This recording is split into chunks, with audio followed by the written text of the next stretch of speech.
ಹೇಳಿಕೆಯನ್ನು ನೋಡಿದೆ. ಒಂದು ಕಾಲದಲ್ಲಿ ರಾಮ ಕಾಲ್ಪನಿಕ ಅಂತೇಳಿ ಕೋರ್ಟಿಗೆ ಅಫಿದಾವತ್ ಕೊಟ್ಟವರು, ಶ್ರೀರಾಮ ಮಂದಿರ ನಿರ್ಮಾಣಕ್ಕೆ ಶಿಲಾನ್ಯಾಸ ಮಾಡಿದಾಗ ಆ ಸಮಾರಂಭವನ್ನು ಬಹಿಷ್ಕರಿಸಿ ಕಪ್ಪು ಪಟ್ಟಿ ಧರಿಸಿದವರು,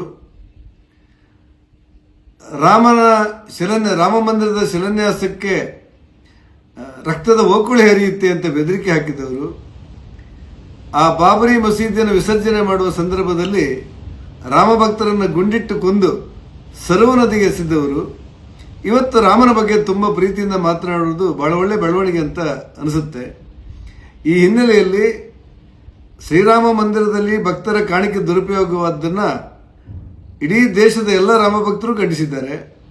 ಆ ದುರುಪಯೋಗ ಮಾಡಿದವರ ಮೇಲೆ ಒಂದು SIT ರಚನೆ ಮಾಡಿ ಅದರ ಬಡ್ಡಿ ಸಮೇತ ವಸೂಲು ಮಾಡೋದ್ರ ಜೊತೆ ಆ ಶ್ರೀರಾಮನ ಕಾಣಿಕೆಯನ್ನು ಯಾರ್ಯಾರು ದುರುಪಯೋಗ ಮಾಡಿದ್ದಾರೆ ಅವರಿಗೆಲ್ಲರನ್ನ ಜೈಲಿಗೆ ಇಟ್ಟುವಂಥ ಕೆಲಸಗಳು ಕೂಡ ಆಗ್ತಾ ಇದೆ.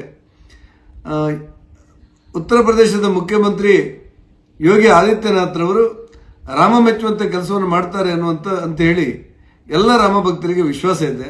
ನಾನು ಕಾಂಗ್ರೆಸ್ಸಿಗೆ ಹೇಳ್ತಾ ಇರೋದು, ದಿಢೀರಾಗಿ ನಿಮಗೆ ಇವತ್ತು ರಾಮನ ಬಗ್ಗೆ ಪ್ರೀತಿ ಬಂದಿರೋದು, ರಾಮನ ಬಗ್ಗೆ ಭಕ್ತಿ ಬಂದಿರೋದು, ರಾಮನ ಭಕ್ತರಾಗಿ ಪರಿವರ್ತನೆ ಆಗುವುದು ಒಂದು ರೀತಿ ಒಳ್ಳೆ ಬೆಳವಣಿಗೆ ಅಂತ ನಾವು ಒಪ್ತೇವೆ. ಅದೇ ರೀತಿ ಜಾನವಾಪಿ ಬಗ್ಗೆ, ಮಥುರದ ಬಗ್ಗೆ ಎಲ್ಲೆಲ್ಲಿ ಹಿಂದೂಗಳಿಗೆ ಅನ್ಯಾಯವಾಗಿದೆ ಅವರೆಲ್ಲರ ಪರ ನಿಲ್ತೇವೆ ಅನ್ನುವಂಥ ವಿಶ್ವಾಸವನ್ನು ನೀವು ಮತ್ತಷ್ಟು ಪ್ರಕಟಿಸಬೇಕು ಅನ್ನೋದು ನನ್ನ ಆಗ್ರಹ.